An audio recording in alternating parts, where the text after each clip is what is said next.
하나님 아버지 감사합니다. 오늘도 이 시간을 허락하여 주셔서 주님 앞에 모였습니다. 이 시간 가운데 더욱더 성령 충만함을 함께 해주시고 이 시간을 통하여서 주님 홀로 영광 받으시옵소서. 모든 말씀 예수님의 이름으로 기도드립니다.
하나님 말씀 빌립보서 4장 6절 7절 말씀입니다.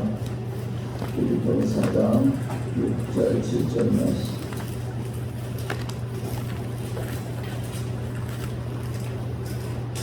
빌립보서 4장 6절 7절 말씀.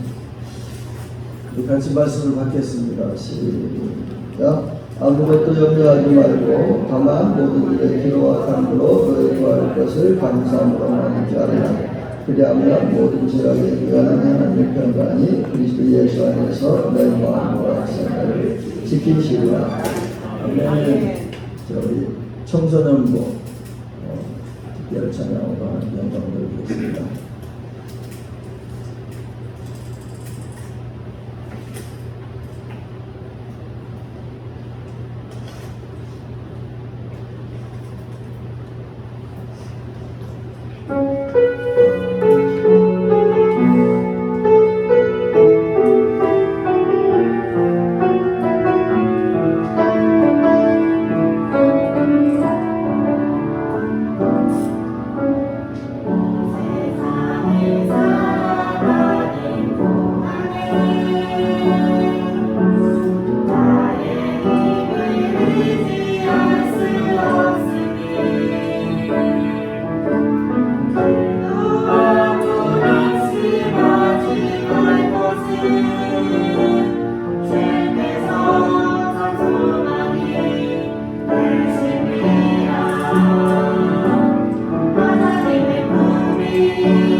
벌써 마지막 시간입니다. 은혜와 역사와 복을 베풀어 주시기를 즐겨하시는 하나님 아버지께서 마지막 시간에 예비하신 은혜, 그거 놀라운 은혜와 복으로 더 풍성하게 채워주실 줄로 믿습니다. 선포합니다. 기대합니다. 은혜와 역사와 복이 있을지어다. 아멘. 아멘. 아멘. 우리가 사랑하게 된 강사 박성수 목사님 나오셔서 예수님의 평강이라는 주제로 7시까지 시간이 안 되게 되면 빨리 끝내고 7시까지 하나님 말씀을 예수님의 말씀을 선포해 주시겠습니다. 할렐루야로 목사님 모시겠습니다. 할렐루야.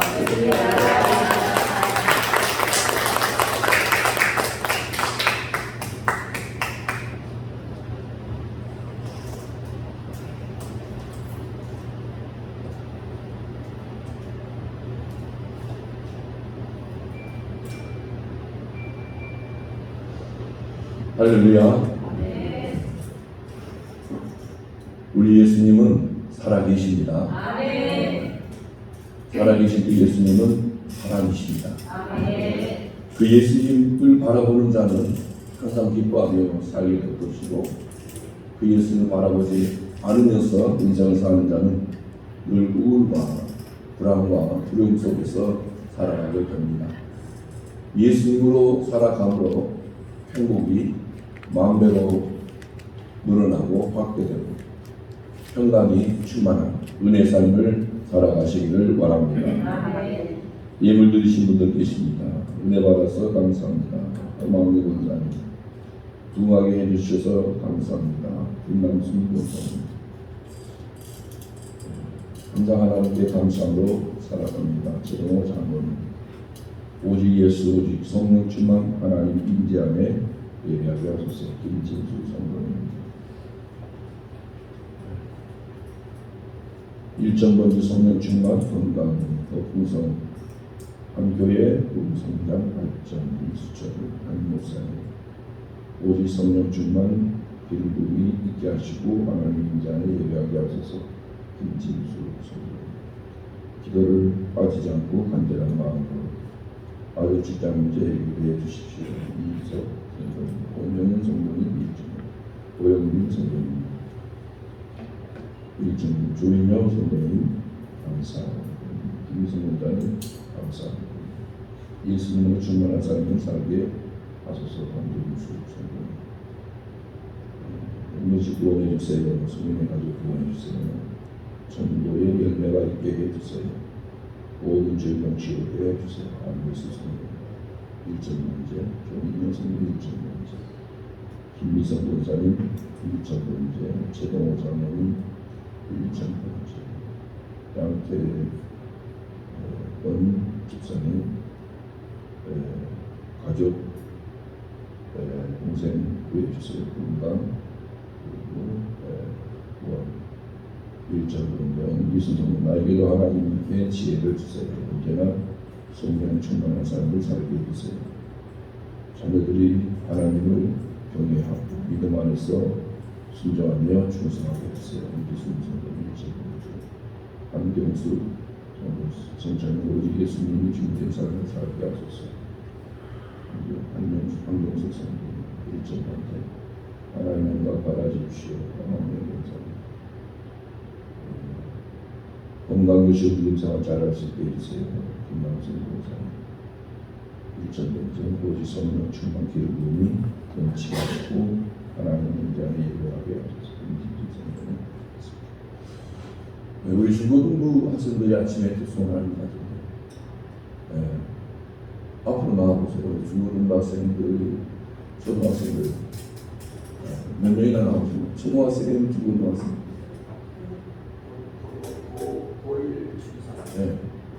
그러면 학생 아니죠? 그래요?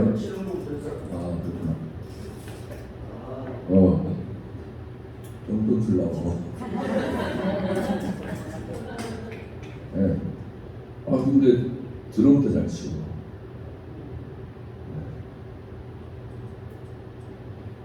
자, 커피 사마시오.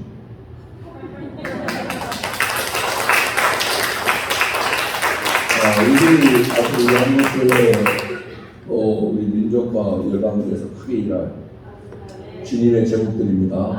주님께서 늘 기도하십시오. 우리 함께 기도하겠습니다. 사랑합니다 주님. 주께서 우리를 위하여 모든 것 다 주셨습니다. 이 새벽에도 주의 은혜 감사해서 새벽을 깨우게 되고 주의 부르심 안에서 이 자리에 나오게 되었습니다. 예수님께서 우리를 택하신 그 은혜와 사랑을 생각할 때마다 우리는 부족한 것밖에 없지만 주의 은혜, 주의 사랑도 있고 믿음으로 살아갑니다. 이 자리에 엎드린 모든 성도님들 위해 주의 평강으로 채워주십시오. 예물 드리는 손길마다 주의 은혜와 평강이 더 풍성케 하여 주시고 함께하신 예수 그리스도로 인하여 어디에서 무엇을 하든지 기쁨과 감사와 평안이 차고 넘치게 하옵소서. 우리 중고등부 학생 새벽을 깨우고 또 이 모양 저 모양으로 교회에서 주의 은혜에 힘입고 봉사합니다. 이들 위해 주님 손 얹어주시고 이들을 꽉 껴안아 주시고 주님이 저들의 지혜가 되어주시고 주님이 저들의 능력이 되어주시고 주님이 저들의 힘이 되어주시고 주님이 저들의 미래가 되어주셔서 예수 그리스도로 인하여 항상 기뻐하고 범사에 감사하며 어두운 인생 속에서도 낙심치 말고 빛 되신 예수님으로 찬송하며 승리하게 하옵소서.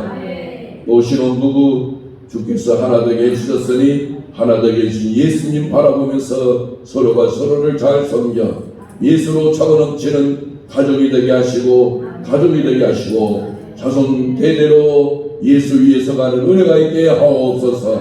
이 자리에 엎드린 우리 모든 성도님들 위해 주님 위에 든든히 서가는 반석 대신 예수님 위에 서가는 은혜가 충만케 하옵소서. 목사님과 한마음 한뜻이 되어 예수 그리스도를 이 서귀포시에 제주도에 이 민족 속에 열방 속에 심는 그 일에 열심을 다하는 열매가 더하게 하옵소서.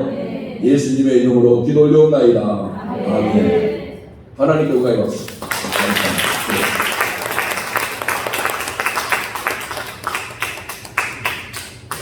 세상에 우리보다 더 악하고 추악하고 나쁜 인간이 있을까요? 예수님을 십자가에 누가 못 박혀 죽게 했을까요? 누가 예수님을 십자가에 못 박혀 죽게 했을까요? 누가? 바로 내 자신입니다. 로마서 5장 8절에 보니까 우리가 아직 죄인 되었을 때에 정말 죄인에게는 소망이 없어요. 그렇죠. 세상에서도 죄를 지으면 죄인이라고 하는 그러한 시선 때문에 평범한 사람들에게 다가서기도 어려워요. 함께 하기 더 어려워요. 그러면서 홀로 인생을 살아가야 되는 고독이 있고 외로움이 있고 고통이 있어요. 그런데 정말 우리가 인생을 살면서 지은 죄보다 더 큰 죄가 있어요. 그 죄가 뭐냐 하니까 하나님이 없다고 부정하는 겁니다. 하나님이 없다고 부정하는 거예요. 하나님은 스스로 계신 분인데 누구의 도움을 받아야 하신 그런 연약한 분도 아니고 하나님은 전지하시고 전능하시기 때문에 무슨 일이든지 하나님이 원하시는 대로 다 하실 수 있어요.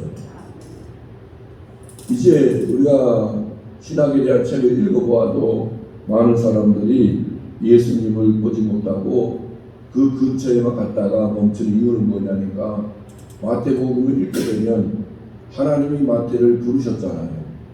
세리로 세관에 앉아서 유대인들의 그 분노가 크게 달하는 그 로마의 그 속국 안에 있던 유대인들에게 그 세금을 부과하고 또 세금을 부과하면서 2중 3중으로 과세해서 이익을 착취하는 물질을 착취하는 어떻게 보면 친일파와 같은 그렇게 매국노 같은 존재가 세리였는데 그 세리가 어떻게 하나님의 은혜를 받아서 마태복음을 기록하게 되는 그 엄청난 영광을 갖게 되었느냐 하면 하나님의 은혜인 겁니다. 하나님의 은혜. 예수님이 찾아오신 거지 세리가 찾아간 거 아니잖아요. 세관에 앉아있는 세리를 묻고 예수님이 나를 따라오너라 그랬어요. 그러니까 세리가 성도가 된 것, 성도가 사도가 된 것은 전적으로 누구의 은혜다? 예수님이 주신 은혜라는 거예요. 그런데 사람들은 그 세리의 관점에서 마태복음을 이해하려고 해요. 왜 마태는 이 장, 이 절을 이렇게 표현했을까? 그러면서 그 공동체를 생각하고 그 공동체를 목회하기 위하여 세리인 마태가 이런 관점으로 성경을 기록했을 것이다 라고 추측하면서 정말 하나님의 그 역사하심의 능력을 제한시켜요. 그 인간의 박스 안에 하나님을 가두어버립니다. 우리는 성경 읽을 때에 그 성경을 기록한 기록자들이 있지만 더 중요한 것은 그 성경을 기록할 수 있도록 역사하신 하나님이 더 중요해요. 하나님이 그들을 바꾸어서 여기 서 있는 목사 박성수를 바꾸어 주셨듯이, 그래서 정말로 성도가 되게 해주셨듯이, 목사가 되게 해주셨듯이, 세상의 죄악에 묻혀서 죄 짓는 일 외에는 다른 선을 행할 수 없는 지극히 부족하고 연약하고 의가 없는 죄인이었는데 하나님의 은혜가 쏟아져서 그를 바꾸어서 모세로 부르시고 세우시고, 다윗으로 부르시고 세우시고, 아브라함으로 부르시고 세우시고, 바울로 부르시고 세우시며 여기 계신 여러분들을 부르시고 세우셔서 세상과 구별된 거룩한 자가 되게 하셨는데, 그 모든 은혜가 예수님이에요. 그래서 우리가 아직 죄인 되었을 때에 정말 주께서 베푸신 그 은혜는 너무 크고 너무 놀라운데, 로마서 8절에 보면 우리가 아직 죄인 되었을 때에 그리스도께서 우리를 위하여 죽으심으로, 그리스도께서 우리를 위하여 죽으심으로 하나님께서 우리에 대한 자신의 사랑을 확증했다 했습니다. 하나님의 사랑 말로 표현할 수 없죠. 우리를 위하여 죽어주신 그분, 정말 나를 위하여 죽어주신 그분, 죄인인 나를 위하여 나의 죄의 삭을 지불해 주신 그분이 누구냐? 예수 그리스도 아니겠습니까? 하나님의 사랑이 의심스럽고, 하나님의 사랑이 회의적이고, 하나님의 사랑이 상실되어지면서 하나님의 사랑이 식어져 갈 때, 정말 여러분, 나를 성도라고 구별해 주시고 나와 함께 하시는 그 임마누엘이신 예수님은 어떤 분이냐? 나를 사랑하신 하나님께서 나의 죄를 대속해 주시는 속죄의 제물로 이 땅에 보내주신 사랑 자체이신 예수님이시라는 거예요. 그래서 그 세례 요한이 그 예수님 지나가는 걸 보고서 뭐라 하느냐 하니까, 요한복음 1장 29절에 보라 세상 죄를 지고 가는 하나님의 어린 양이로다. 보라 박성수의 죄를 지고 가는 하나님의 어린 양이로다. 보라 우리 모두의 죄를 짊어지고 가는 하나님의 어린 양이로다. 속죄의 제물로서 이 땅에 오셔서 태감받은 자기 백성의 모든 죄를 짊어지시고 골고다 위에선 언덕 위에선 십자가를 향하여 뚜벅뚜벅 걸어 올라가시는데, 죄수로서의 그 십자가형이 아니라 자신의 죄를 때문에 받은 형벌 때문에 그 골고다 언덕 위에 선 십자가 위로 걸어가시는 게 아니라 자기 백성, 하나님이 되가신 자기 백성, 그들 속에 있는 죄 문제 해결해 주시기 위해서 우리 예수님이 어린 양으로서의 속죄 제물이 되시기 위하여 골고다 언덕에서 십자가로 당하신 거예요. 하나님이 이 땅에 오셔서 당신이 창조하신 피조물에 의해서 벌을 당하시면서 저들의 죄를 속죄해 주시기 위해서 자존심 상하겠지만 자존심 상하는 건 문제 제기하지 아니하고, 자녀를 위해서라는 부모는 자존심 따위는 따지지 않습니다. 마찬가지로 우리 예수님이 당신의 택한 그 사랑하는 자들의 구원을 위해서 자존심 따지지 아니하시고, 내가 하나님인데 이런 거 따지지 아니하시고, 택한 자들의 죄를 짊어지고 속죄의 제물로 십자가를 향하여 걸어가신다는 것, 하나님 아니면 할 수 없는 특별한 은혜요 사랑인 겁니다. 시편 14편 1절에서도 이렇게 말씀해요. 어리석은 자는 그의 마음에 이르기를 하나님이 없다 하는도다.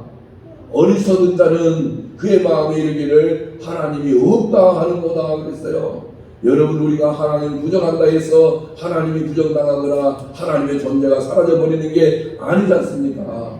하나님은 영원히 하나님이실 뿐이고, 영원히 하나님으로서 역사하시는 것이고, 영원히 하나님으로서 존재하시는 하나님이신 반면에 우리는 이 땅에 태어나서 어느 정도 7, 80년, 지금은 100세 시대가 되었다 하지만 그 사는 100세의 그 기간 동안 우리 삶을 가만히 생각해 보며 집을 짜내며 닦은 다음에 수고와 슬픔밖에 없는 인생인 거예요. 그렇지 않습니까?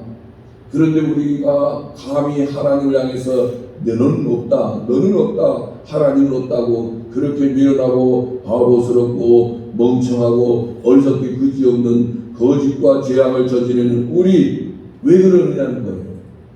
여러분, 세상에는 선이 없습니다. 이 세상을 창조하시고 우주를 창조하시고 그 가운데 인간을 창조해서 인간으로 모든 것을 경작하며 다스리시며 하나님을 드러내게 하신 그분만이 선하십니다. 그러니까 하나님의 작품인 인간이 처음에는 선했어요. 하나님의 성품을 고스란히 담은 하나님의 형상으로 지음받고 창조되었지요. 그래서 하나님을 버리기 전에는 인간은 정말 문제가 없었습니다. 옥공장도 필요 없어요. 명품도 필요 없어요. 병원도 필요 없어요. 왜? 병들 가능성이 없어. 왜? 선이신 하나님과의 관계가 너무 좋았어요. 생명으로, 하나님의 생명으로 살고 영원히 살 수 있는 그러한 존재로 삶을 살아가게 되었는데 마귀의 유혹에 아담 하와가 넘어지지 않습니까? 하나님처럼 될 것이다 라고 하는 그 유혹 속에 욕심이 일어난 거예요. 욕심이 일어나서 내가 하나님의 피조물로 사는 것이 좋은 게 아니라 하나님으로 사는 게 더 좋겠다 하면서 하나님 나를 탐내는 순간 모든 것을 잃어버립니다. 모든 것을 다 상실하게 되는 거예요. 하나님신 모든 것 다 상실해 버리는 거예요. 여러분, 우리가 자녀가 정말 집안에서 큰 실수를 범했을 때에 다 정말 그 자녀에게 주어졌던 거 다 빼앗고 그냥 빈몸으로 쫓으려고 하잖아요. 너 나가, 아무것도 갖고 나가지 마라, 네가 갖고 온 거 아무것도 없다 이렇게 하면서 막 내쫓으려고 하잖아요. 하도 화가 나고 분노가 치밀어 오르면. 그런데 하나님은 사랑이시잖아요. 그래서 하나님을 대적한 인간이 에덴에서 쫓겨나고 그때부터 태양빛 아래에서도 두려워하고 불안에 떨고 그러면서 공포에 떠는 그러한 연약한 지극히 무기력한 지극히 하찮은 존재가 되었고, 그러면서 서로 막 부부싸움도 시작되고 또 형제난이 일어나게 되고 그러면서 이웃을 사랑하기는커녕 이웃을 경쟁하는 경쟁 대상이 되고, 그런 이 세상이 좋은 세상이 될 수가 없는 거예요. 선이신 하나님을 버리고 난 이 세상은 요모양용꼴이 된 겁니다. 그래서 죽기까지 고생만 한 것이고, 저 담벼락을 건너선 이웃에게서 당한 그 서러움과 서운함이 있다면 그것마저도 조금은 이해할 수 있는데, 측근이 내 가족 속에서 나를 이해해 주지 못하고, 측근이 내 자식 속에서 나를 보듬어 주지 못하고, 형제 속에서 보듬어 주지 못하고 편이 나누고 오해가 되고 모함이 되는 그러한 억울한 일을 당하면서 정말 죽을 때에도 억울한 한을 풀고 죽어야 되겠는데 풀 시간이 없어. 풀지를 못하고 어떻게 죽을 수 있어 하고서 한에 맺힌 인생을 살다가 결국은 우리 인생 끝나요. 얼마나 불쌍합니까 여러분. 돈 많은 사람은 좋겠다 하지만 그 돈 많은 사람은 돈에 쌓여서 돈으로 치장을 하고 그리고 마지막 장례식 치러지는 거 아시죠? 병이 들었는데 그 수많은 돈이 그 병든 사람, 그 돈을 가지고 있는 주인의 생명을 연장시키지도 못하고 문제도 해결해 주지 못하고 병도 해결해 주지 못하더라는 겁니다. 그럼 돈이 큰 거냐? 아니지 않습니까? 내 문제 하나 해결해 주지 못하는 그냥 종이 조각과 같은 돈일 뿐인 거죠. 돈이 나의 필요를 위해서 어떤 일을 하지 못한다면 돈에게는 힘이 없는 거예요. 그 돈에게 소망을 걸 필요가 없는 거예요. 만약에 돈이 힘이 있어서 병든 자에게 병을 고쳐주는 권세가 있고 바라는 것을 이루어주는 그러한 소원을 이루어주는 실체가 된다면 돈을 숭앙할 수도 있어요. 숭배할 수도 있어요. 돈을 정말 절대적으로 삼고 돈을 쫓아갈 수 있어요. 그런데 여러분, 아무리 돈이 많아도 마음도 치료하지 못하고 서로 간의 오해 속에서 싹튼 그 아픔도 치료하지 못하고 결국은 돈도 자기 편이 되지 못하고 돈 위에 누워서 쓸쓸히 죽어가는 게 인생인 겁니다. 얼마나 억울합니까? 억울해요. 그런데 우리 하나님께서는 이렇게 억울하게 한을 품고 억울해하면서 죽고 싶어도 이 한을 품고 죽어야 되겠는데 하는 이런 인생들, 정말 그들 가운데 하나님을 버린 인생들, 태양빛 아래에서도 정말 두려움과 불안과 공포에 떨고 있는 저들 속에 자기 백성을 택하시더라는 거예요. 그리고 그들의 주가 되시기 위하여 그들의 한을 풀어주시기 위해서 그들의 억울함을 해결해 주시기 위해서 이 땅에 인간의 몸을 입고 오신 분이 예수님이신 겁니다. 예수님이세요. 자기 백성 그들에 대해서 구원하신다. 저는 정말 예수님 이름만 생각해도 좋은 것이 뭐냐니까 예수라는 이름 속에 담겨있는 의미인 겁니다. 예수님은 이렇게 오시는데 예수님은 자기 백성 그들에 대해서 구원하실 분으로서 사역적 방향이 있지, 삶을 살아가야 하는 이유가 있지, 삶을 살아가는 목적이 있지, 이 이름 두자 속에 예수님 어떤 분이신지 다 담겨있는 거예요. 그래서 우리가 아직 죄인 되었을 때에 그리스도께서 우리를 위하여 죽으심으로 그리스도께서 우리를 위하여 죽으심으로 하나님께서 우리에 대한 자기의 사랑을 확증했다. confirmation, confirm, 확증했다. 우리 신혼부부가 있지만은 신부가 신랑에게 자기는 나 사랑해. 물론 사랑하지. 얼만큼 사랑해 표현하기 어렵지. 저 하늘에 떠있는 별 하나 따다줄 수 있지. 어떻게 따다줘? 갈 수는 없지만 마음을 이미 따서 당신에게 주었지. 그럼 그 말 한마디에 또 정신 나간 사람처럼 히하고 웃고 그렇게 하면서 서로 또 사랑을 확인해 가려고 하는데 그렇게 해서 진짜 사랑하는 거냐고? 아니라고요. 진짜 사랑은 뭐냐? 우리가 아직 죄인 되었을 때에 그리스도께서 우리를 위하여 죽었다는 것. 내가 의인이 아닌 죄인이었을 때에 내가 인정받는 정말로 잘 나가는 인재가 아니라 정말 손가락질 받고 비난받고 조롱받고 사람 취급받지 못하였을 그때에 누가 나를 위하여 죽었다. 하나님이 나를 위하여 죽었다. 내가 그만큼 가치 있는 존재이냐, 그만큼 탁월한 존재이냐, 그만큼 뛰어난 존재이냐, 어림도 없죠. 반대지, 형편없는 자이지, 죽어도 싼 존재지, 저렇게 사는 게 당연하지 하는 손가락질 받을 수밖에 없는 존재인데 사람들로부터는 인정을 받지 못하였지만 하나님으로부터 왼은혜에 왼사랑 받아서 예수님이 나를 위하여 죽었다는 것, 나를 향하신 하나님의 사랑의 확증이라는 것. 그래서 여러분 하나님이 나를 사랑한다는 증거가 뭐예요 하면 십자가에 나를 위해서 못 박혀 죽임당하신 예수님이신 겁니다. 예수님이신 거예요.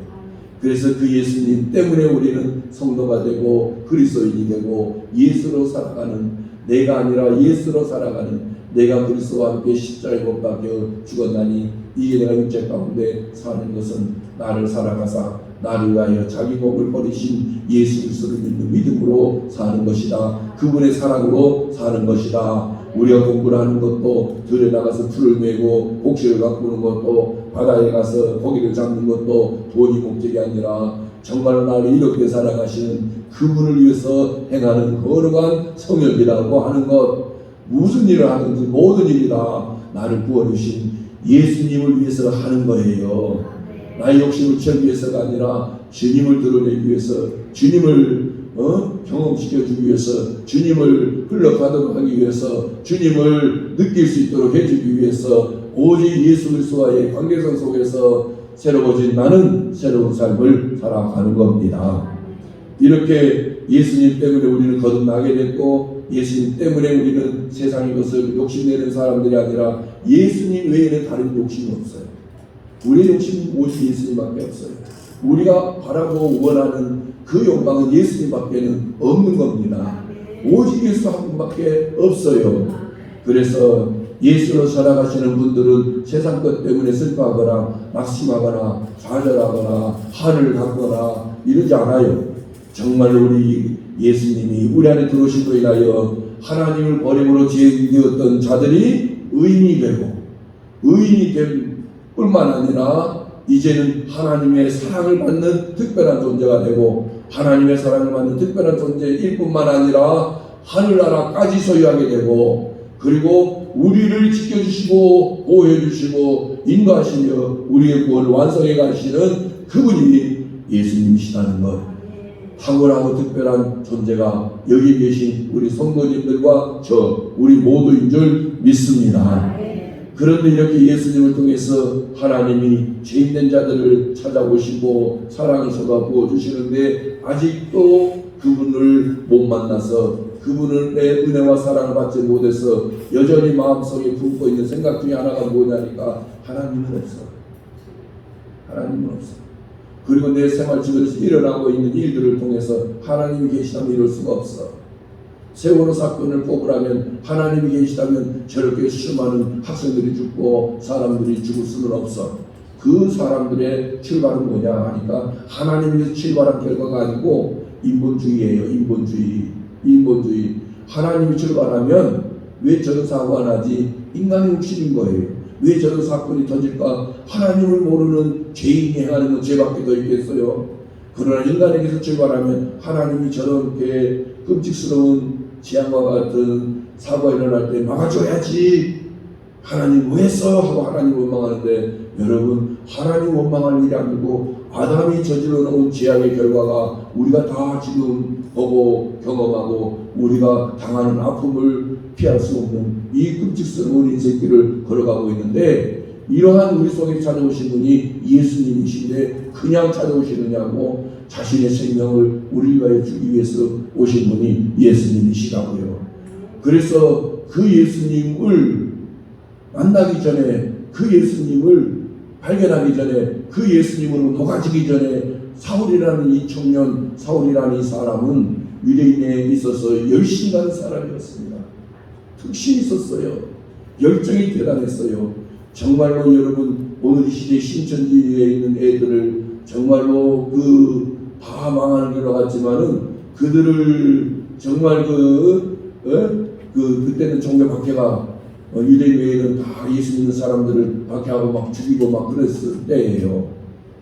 하나님을 믿는 열심히 사람 죽이는 걸로 나타났어요. 하나님 믿지 않고 예수 믿는 사람들을 사람 취급하지 않았어요. 신천지 여러분 저긴 다 예수가 있는 게 아니고 사악 마귀의 전술과 전략과 지략 속에 이만희가 보혜사가 되어가지고 그 밑에 많은 사람들이 떠나가서 그의 파수이 되었는데, 이만희가 가는 곳에 다 따라 들어가는 거예요. 우리는 예수님을 따라가니 예수님이 천국이시니까 우리는 저절로 천국 가는 줄 믿습니다. 그러나 이만희 따라가는 사람은 저절로 지옥 가게 되는 줄 믿습니다. 그러니까 정신 바짝 차리고 예수님 잘 믿어야 되는데, 사울이 그날도 예수님 믿는 자들을 잡아서 옥에 가두고 핍박하고 저들을 돌이켜서 유대인 만들어야 되겠는데 하는 열심을 가지고 올라가는 밤에서 도상에서 예수님의 임재를 경험하죠. 사울아, 네가 왜 나를 핍박하느냐? 네가 왜 나를 박해하느냐? 사울은 예수님을 직접 핍박한 적이 없어요. 성도들을 잡아다가 옥에 가두고 고문하고 신문하고 예수를 믿지 못하도록 방해하는 그러한 역할을 했지, 예수님을 직접적으로 방해한 적 없어요. 그런데 성도에게 한 그 일이 그 죄인을 성도로 바꿔주신 예수님에 대한 일이었어요. 그래서 사울아, 네가 왜 나를 박해하느냐? 거기에서 예수님이 사울을 거듭나게 해주시죠. 새롭게 해주시죠. 변화되게 해주시죠. 유대인에게서 그리스도인이 되게 해주시죠. 전통을 따라가고 그 율법을 따라갔던 자가 이제 율법을 완성시키시고, 전통을 피하면서 율법의 완성자이신 예수님을 따라가는 어마어마한 은혜를 받게 되지요. 그 은혜를 받은 이제 이 사울이 완전히 바뀝니다. 과거에 예수님은 저 그리스도인들이 다 쓰레기요 비선물로 여겨졌고, 예수님도 쓰레기요 배선물로 여겨졌지만은 예수님 만나고 난 이후에 진짜 하나님이신 예수님, 그분을 만나고 난 이후에 사울에게 변화가 뭐였느냐니까, 자기의 종교적 열심, 유대인으로서의 특심을 가지고 섬기고 좁고 따랐던 이 모든 것들이 이제는 쓰레기로 배설물로 똥처럼 여겨지고, 그가 그처럼 배설물로 쓰레기로 똥처럼 여겼던 예수 그리스도가 성도들이 고배로 보물로 여겨지더라는 겁니다. 이렇게 바뀌는 거예요. 예수님 한 분 때문에 인생이 바뀌는 겁니다. 사람 안 바뀝니다. 안 바뀌는 사람을 누가 바꾸어 주시느냐? 예수님이 바꾸어 주십니다. 다 죄인으로 잉태되고 죄인으로 출생하고 죄인으로 사는데, 죄인으로 죽고 죄인으로 지옥 가는데, 웬 사람인지 예수님이 오셔서 불가능해 보였던 죄인의 신분을 바꾸어서 의인으로 새롭게 살아가게 해주시는 이 모든 은혜는 말로 표현할 수가 없어요. 오직 은혜로다 은혜로다 찬양할 수밖에 없는 겁니다. 어느 유튜브에 보니까 찬양함으로 인하여 내 인생이 복이 있고 찬양함으로 내 인생이 행복하고 찬양함으로 나는 매일 매 순간을 온전히 살아갈 수 있습니다 했는데 그 잘못된 표현이에요. 찬양하며 행복한 게 아니고 찬양하며 내 인생이 정말 날아오는 게 아니고 나로 찬양할 수 있게 하신 예수님이 나의 행복입니다. 이렇게 고백해야 진짜인 거예요.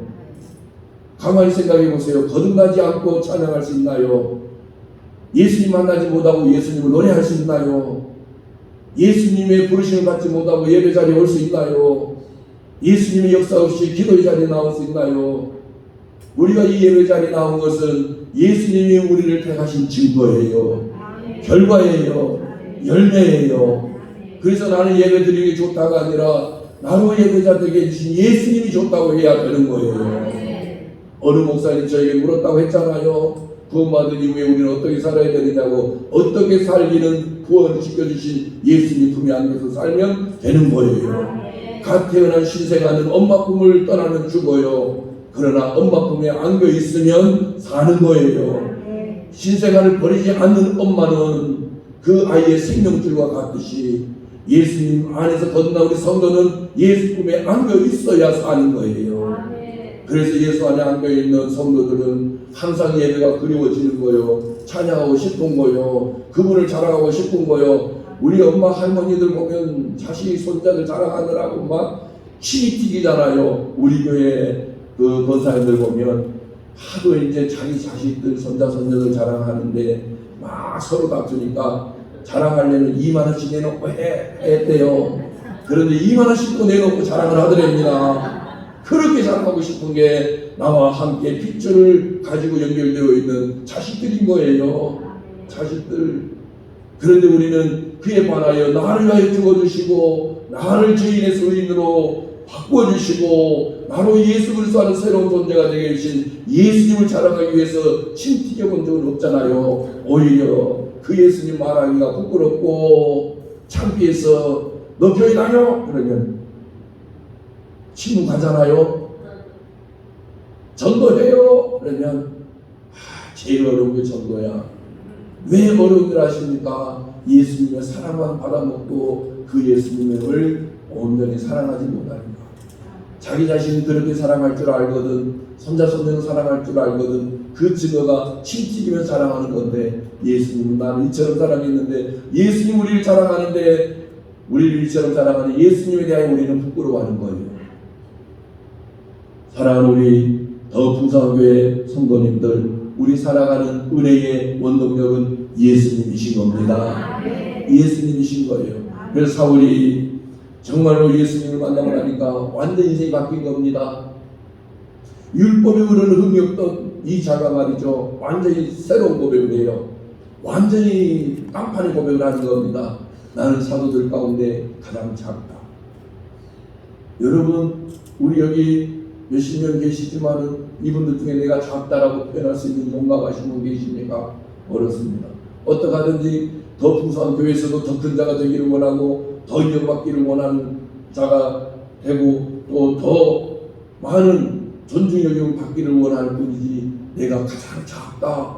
그래서 나 외에 다른 모든 사람을 섬기고자 하고 정말로 그분들을 더 빛나게 해주고자 소금이 되고 빛이 되고자 하신 분들 계실까요? 더 풍성한 교회는 그럴 수 있겠네. 목사님 보니까.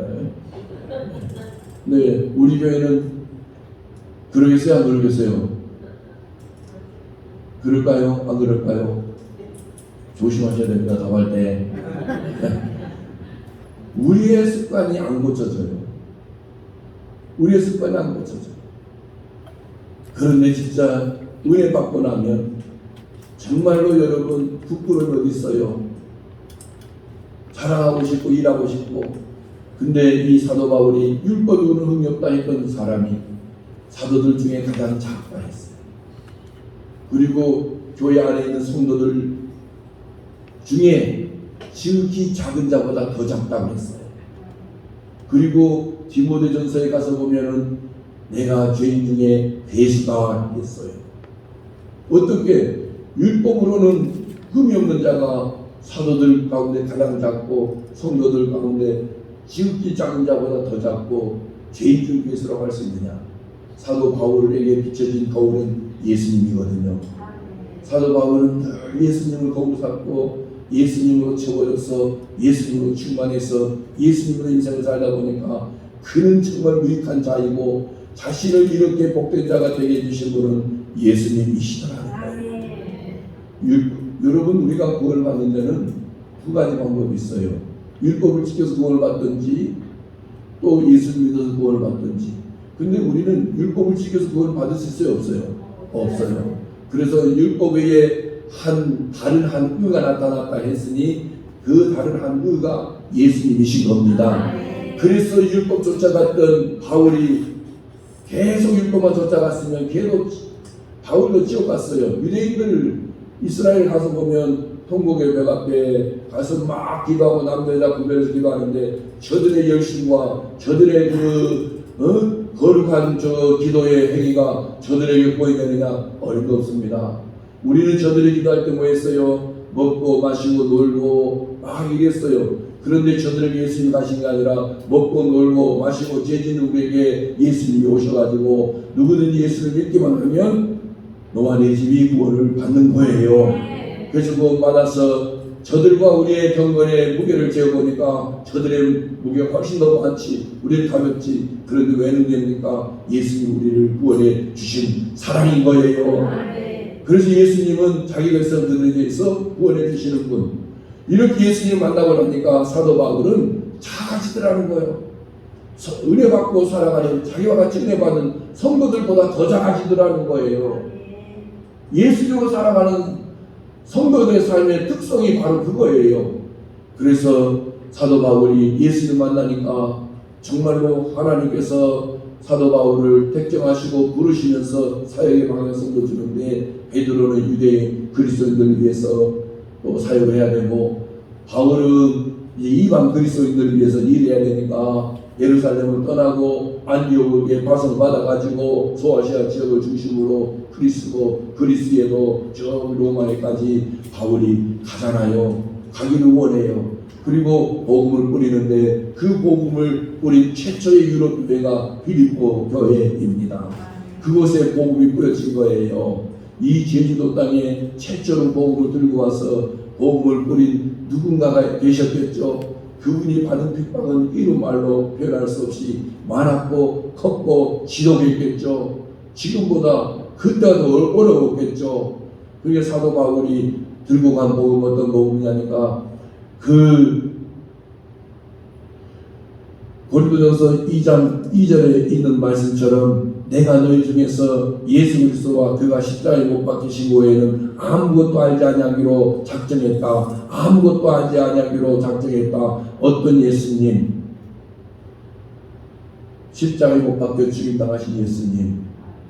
자신의 심령 속의 분노와 한과 고통과 아픔 이 모든 것들을 말끔히 해소시켜 주시면서 하나님과의 관계에 평화를 심어주시고 나의 주가 되신 그 예수 그리스도, 어떤 예수 그리스도, 십자가에 못 박혀 죽임당하신 예수 그리스도 외에는 아무것도 알지 아니하기로 작정했다. 사도 바울의 그 핍박을 가하면서 박해를 가하면서 그의 마음이 평안했겠어요? 평안하지 않았죠. 그런데 그 심령 속에 평강이 되신 예수님이 들어오시고 그 평강이신 예수님을 통해서 하나님과의 화해를 이루고 하나님과의 그 화해가 이루어진 이후에 사도 바울은 이방인에게로 가는데 예수님이 어떤 예수라? 십자가에 못 박혀 죽임당하신 예수라. 여러분 십자가에 못 박혀 죽임당한 예수님 믿으라 할 때 그 당시에는 최고의 악을 행한 사람이 십자가에 못 박혀 죽임을 당하는데 어떻게 그 예수를 믿을 수 있겠어요? 그런데 사도 바울은 분명했습니다. 내가 너희 중에서 예수 그리스도와 그가 십자가에 못 박히신 후에는 아무것도 알지 아니하기로 작정했다. 그 예수님을 전한 거예요. 전했을 때 사람들의 반응이 어땠겠어요? 그래도 외쳤어요. 사람들은 땅에서 평화를 원했지만 진짜 평화는 땅에서 나는 게 아니에요. 땅에 살아가는 존재치고 선한 존재가 없거든요. 남을 지극히 사랑할 수 있는 존재가 없거든요. 남을 지극히 이해해주고 포용해줄 수 있는 사람이 없거든요. 모두가 다 의에 목마르고, 모두가 다 정의에 목마르고, 모두가 다 공의에 목말라 있거든요. 그런데 누구 하나 의를 해결할 수 있도록 바꿔줄 수 있는 능력을 갖고 있는 자는 없어요. 오직 의는 위로부터 땅으로 침투에 들어오는 것이고, 오직 평화도 위로부터 땅에 평화를 상실해버리고 불안과 두려움에 휩싸여 살아간 자들에게 임하는 것인데, 평화로다 하늘 위에서 내려오네. 이 찬양을 부른 자들은 어떤 심정으로, 어떤 마음으로 찬양을 부를까요? 나를 찾아오신 예수님을 생각하겠죠. 그 예수님으로 채워져서, 그 예수님으로 녹아져서 내 심령의 평화에 정말 물줄기가 되어주신 그 예수님을 노래하고, 그 예수님을 찬양하고, 그 예수님을 전하겠지요. 어느 날 저희 부부가 강원도 세미나에 참석할 때가 있어서 갔는데, 호텔에 이제 투숙을 하고 이제 창밖을 보니까 속초 그 항이 보이는 겁니다. 겨울에 이 바다는 상당히 거칠고 험하지 않습니까? 여름에는 태풍이 자주 있어서 그렇지만 그래도 봄, 여름, 가을보다 겨울이 더 험하잖아요. 그때도 바람이 많이 불어서 속초 바다가 상당히 파도가 거세었어요. 그런데 참 이 방파제를 기준으로 방파제 밖에는 사나운 파도가 막 이렇게 집을 덮듯이 우리 인생을 쓸어 밟듯이 기세당당하게 막 치고 거품을 일으키며 살아졌는데, 그 방파제 안에 있는 똑같은 바닷물인데 거기에는 파도가 전혀 없었어요. 그 안에 정박해 있는 모든 배들도 흔들림이 없었어요. 만약 그 배들이 방파제 밖으로 나갔다면 정말 엄청나게 훌렁거리고 위험에 빠질 수도 있었을 겁니다. 이 방파제를 사이에 두고 밖에는 훌렁거린 위험이 있고 안에는 고요가 있는 거예요. 평온이 있는 거예요. 그걸 보면서 무엇을 생각하게 되냐니까, 야, 저 배들에게 방파제는 뭐냐? 생명이다. 저 방파제 밖에 저 배들이 있었다면 얼마든지 파손할 수 있는 거예요. 저 방파제 안에 정박되어 있으므로 저 사람 파도로부터 저 배들은 보호를 받는 거고, 위협으로부터 보호를 받는 것이다. 우리 인생의 거친 파도가 한두 번 일어나고 사라집니까? 아닙니다. 매일 매 순간 거친 파도가 우리를 강타하고 우리를 쓸어가겠지만, 그때마다 우리를 그 위험에서 안전하게 지켜주시고, 그 안전하게 지켜주신 속에서 평화를 누리며 살아가게 해주시는 진정한 방파제는 예수님이신 겁니다. 예수님이신 거예요. 그래서 이 예수님 안에 있지 아니하면, 예수님을 방파제 삼고 살지 아니하면 늘 염려 보따리 이고 살게 되고, 근심 보따리 이고 살게 되고, 두려움에 허덕이다가 참 불쌍하게 인생을 마지막 끝내게 되는 겁니다. 그러나 웬 은혜인지 웬 사랑인지, 그럴 가능성이 100%였던 우리에게 염려 끝, 근심 끝, 두려움에서 자유, 불안에서 자유, 공포에 매이지 않아도 될 진정한 평화를 누리면서 남은 생애를 예수 안에서 천국을 살아가게 하시면서 우리의 방파제로 오신 그 예수님, 사도 바울을 완전히 녹여주시고 사로잡으니 사도 바울이 뭐라고 하느냐니까, 빌립보 교회 성도들 향해서 염려하지 말아라. 아무것도 염려하지 말아라. 염려할 때에 해야 할 일이 뭐냐? 모든 일에 기도와 간구로 너희 구할 것을 감사함으로 하나님께 아뢰라. 하나님, 이 때를 위해서였습니까? 예수님이 없이 이 때를 맞이했다라면 절망이요, 죽음이요, 저주요, 지옥이었을 때인데, 지금 나와 함께 하신 예수님 때문에 그래도 감사합니다라고 하는 기적같은 고백을 나올 수 있는 이 은혜 받은 이 몸, 이 때를 위해서 주님께서 저를 택하시고 저를 예수 안에서 거듭나게 해주시고 구원에 이르게 해주셨는지요. 기도는, 간구는, 우리의 구하는 것은 여러분 예수님 외에 다른 것 구하는 거 아니에요. 예수님을 주셨으면 그 로마서 8장 32절에서 뭐라고 하느냐니까, 자기 아들을 아끼지 아니하시고 우리를 위하여 내어주신 그 하나님의 사랑을 언급해요. 자기 아들을 아끼지 아니하셨다. 예수님 아끼지 아니하셨다. 우리 모든 사람을 위하여 내주신 이가 어찌 그 아들과 함께 다른 무엇인들 우리에게 주시지 아니하겠느냐. 우리에게 자식이 전부이잖아요. 남편보다 자식이 더 전부이잖아요. 짝사랑하다가 자식에게 팽당하는 엄마들이 한두 명이 아니고, 그죠? 그러지라 안 그요? 그러죠? 그래서 내가 널 어떻게 키웠는데 이 나쁜 놈, 나쁜 년 하면서 막 일을 가는데 여러분 팽당할 짓을 했어요. 자기 아들 아끼지 아니하시고 내주신 이가 어찌 그 아들과 함께 모든 것을 우리에게 주시지 아니하겠느냐. 자식의 몸님에 짝사랑할 게 아니라 자기 아들을 아끼지 아니하시고 내어주시면서 우리를 사랑하신 그분을 사랑하고 그분을 바라보고 그분을 의뢰했다면, 그분을 구하고 찾고 두드렸다면 자식들이 내가 보고 싶다면 주의 은혜로 찾아오게 될 것이고, 목소리 듣고 싶다면 주께서 그 자식의 마음을 움직여서 목소리 들려줄 수 있도록 전하게 할 것이고, 나를 위해서 주님이 일하시는데 짝사랑하는 존재가 아니라 사랑받는 존재로 살아가도록 역사해 주실 줄 믿습니다. 아들까지 주셨는데 그렇게 다른 거 여러분 더 달라 할 거예요. 그렇게 많아요. 예수님보다 내 자식이 더 소중한가? 예수님보다 내 생명이 더 소중한가? 예수님보다 내 그 바람이 더 소중한가? 아니에요. 예수님을 주셨으면 다 주신 거예요. 여러분들이 자식을 주님 앞에 바쳤다면 여러분 정도를 드린 것과 똑같은 거예요. 그러니까 정말 우리 성도님들은 이 땅에 살면서 예수가 빠져가는 순간 어떻게 되느냐? 예수 믿기 전보다 더 험한 인생을 살아가는 거예요. 그런데 예수님 우리 안에 들어오셨다는 것이 믿어지는 순간 우리는 세상 것 가지고 근심하지 않고, 세상 것 가지고 목매지 않고, 세상 것 가지고 아파하지 않고, 세상 것 가지고 돈을 품지 않고, 세상 것 때문에 정말 억울해하지도 않아요. 왜? 나를 이처럼 사랑하신 예수님, 하나님이 세상을 이처럼 사랑했다, 하나님이 성소를 이처럼 사랑했다, 독생자를 주셨다. 하나님 사랑하신 건 뭐야? 예수님이에요. 멸망에서 영생에 이르도록 해주신 거예요. 멸망에서 영생에 이르도록 해주시기 위하여 아들을 아끼지 아니하시고 나에게 주실 만큼 나를 사랑하신 그분이 우리의 전부가 된다면 여러분 지저분하게 말이요, 부차하게 말이요, 비리비리하게 말이요, 세상 사람들의 사랑을 구하거나 목말라하지 아니할 겁니다.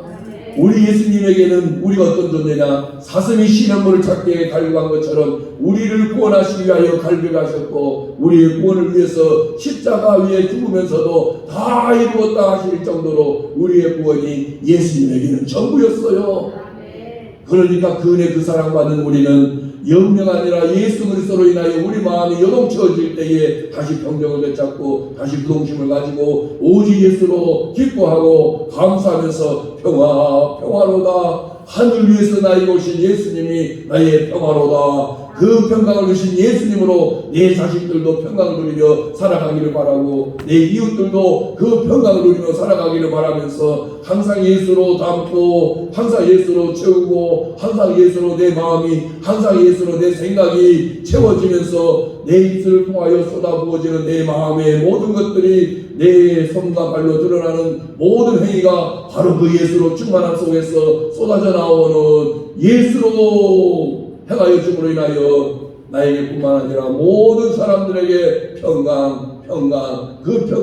평강을 누리게 해주는 정말로 그 사역이 되고 삶이 될 때 얼마나 좋아요. 우리가 바로 그렇게 살아가는 특별한 존재들인 겁니다. 시편 29편 11절에 보니까 여호와께서 자기 백성에 힘을 주신다 했어요.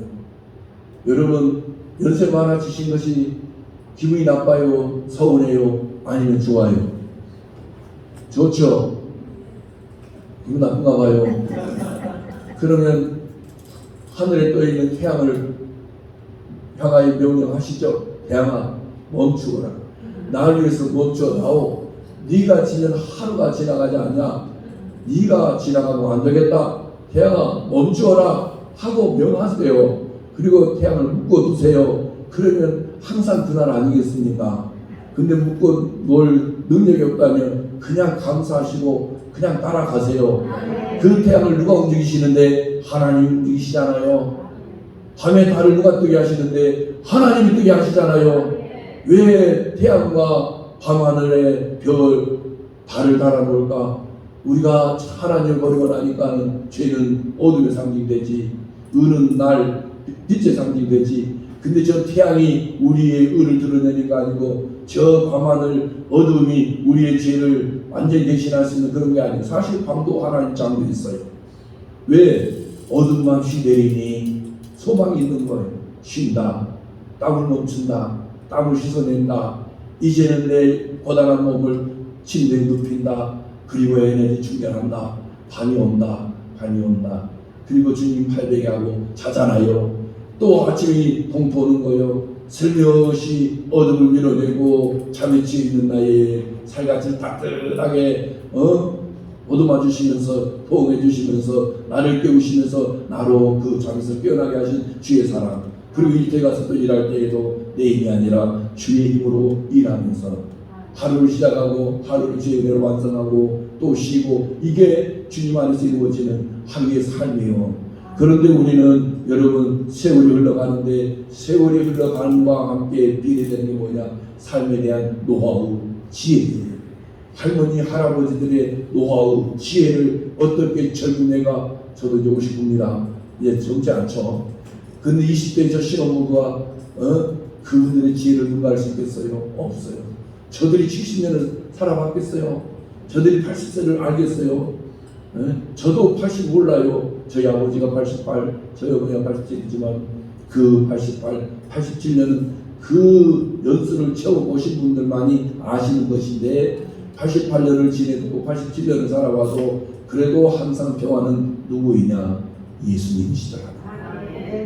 대통령이 아니더라.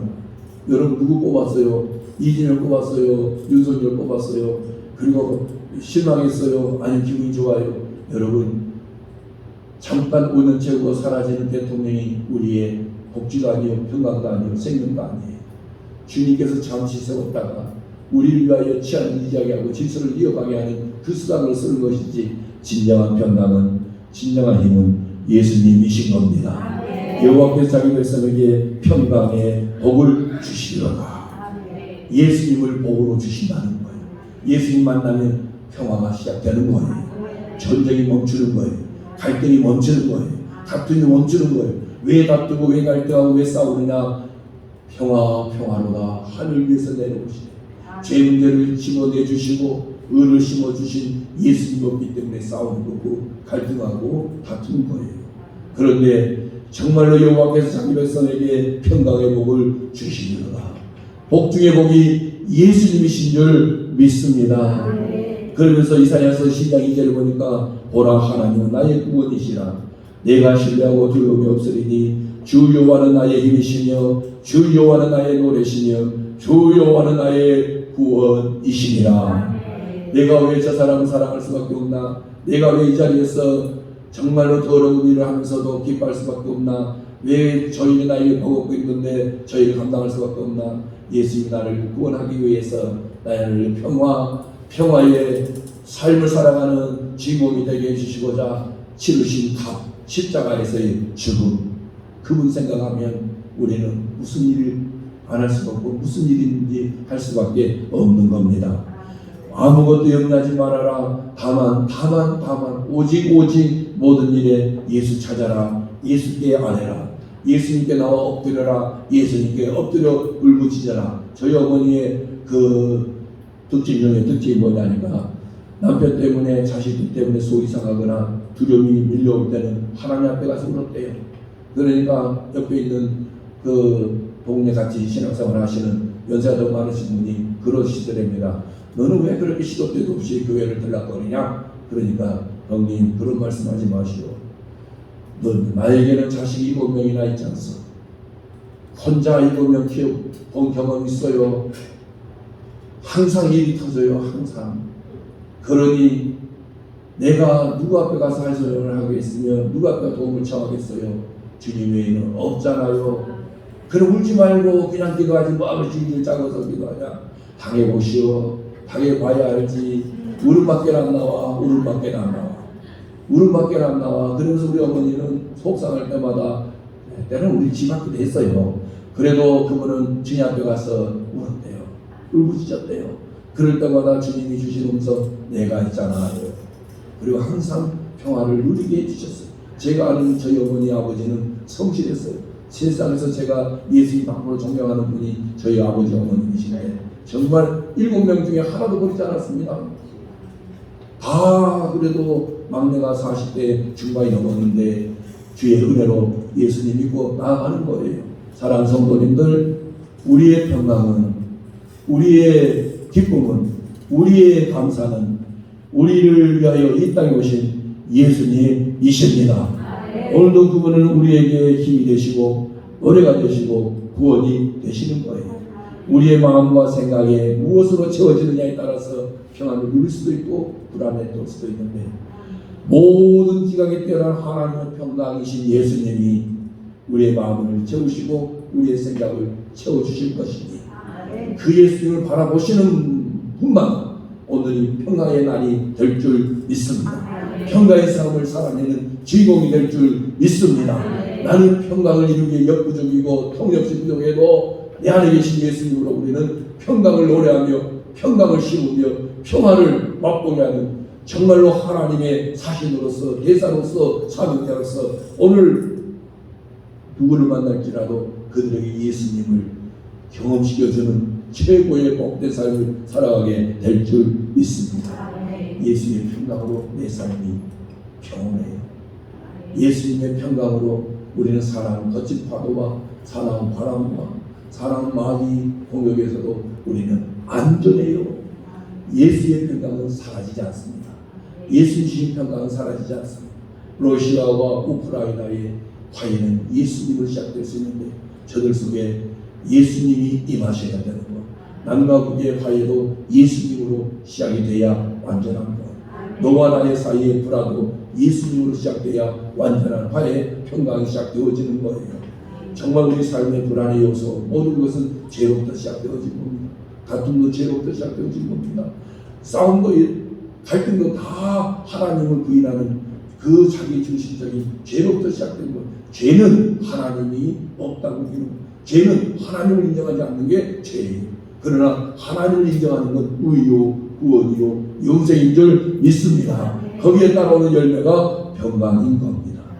오늘도 이 평강을 주시면서 우리도 세상에서 태양빛보다 더 밝고 밤하늘을 비추는 별빛보다 더 빛나고 달빛보다 더 빛난 빛이신 예수 안에서 세상에 그 평강의 빛을 비추면서 오늘 하루를 온전히 살아내게 해주실 그 예수님을 소망 삼고 오늘도 즐거움으로 기쁨으로 감사함으로 하루를 멋지게 시작하시고 진행하시고 완성하시는 복된 우리 성도들 되시기를 예수님의 이름으로 축원합니다. 주님 감사합니다. 정말로 항상 불안과 두려움과 근심 걱정 여운대로 가득히 채워졌던 우리 심령에 웬은의 원사랑인지 예수님 들어오심으로 평온하게 하여 주시고 평화가 있게 하여 주시고 평강을 누리게 하여 주심을 진심으로 감사드립니다. 예수님 통해서 하나님 아버지 앞에 나아갈 수 있고 예수님을 통해서 항상 우리 마음을 두려움에 빠뜨리는 정말로 그 모든 근심 걱정 염려 물리쳐버리고 예수님으로 감사하며 살게 하신 이 은혜를 날마다 찬송하며 주님을 높이며 살아가게 하옵소서. 오늘도 평강이신 예수님으로 시작하옵나니 진행되어지게 하시고 완성케 하옵소서. 예수님의 이름으로 기도 올려옵나이다. 아멘. 이제는 우리 주 예수 그리스도의 은혜와 하나님 아버지의 극진하신 사랑하심과 성령님의 감화교통 위로하심이 예수님의 평강으로 잃어버렸던 빼앗겼던 상실해버렸던 평강을 다시 찾고 어떤 순간 어떤 환경에서도 평강으로 우리와 함께 하신 예수님으로 기뻐 감사하며 즐거움으로 삶을 살아가는 우리 성도님들 위해 이 한 주간도 그 예수님으로 살기를 소망하는 우리 성도님들 위해 더 풍성한 교회 위에 이 지역 이 민족 열방 위에 영원토록 함께 있을지어다. 아멘. 오직 예수는 오직 예수님 아멘 오직 예수님 주님 십자가 오직 예수님 아멘 두 손 들고 오직 예수님 주님 오신다 주님 오신다 오직 예수님 아멘 오직 예수님 주님 오신다 오직 예수님 아멘 오직 성령님 오직 성령님 오직 성령님 오직 성령님 정말 오직 성령님 오직 성령님 오직 성령님 정말 아멘 우리에게 크고 놀라운 일이신 하나님께 박수 영광 드리겠습니다. 우리 목사님께도 감사의 감사하겠습니다. 아멘. 집회가 바쁘게 하다 보니까 사모님도 소개 안 했어. 이제 뒤에 사모님 계시고 여기 또 길벗게 우리 선종호 목사님과 사모님들 박수 한번 하고 축하합니다. 감사합니다. 안녕히 가세요.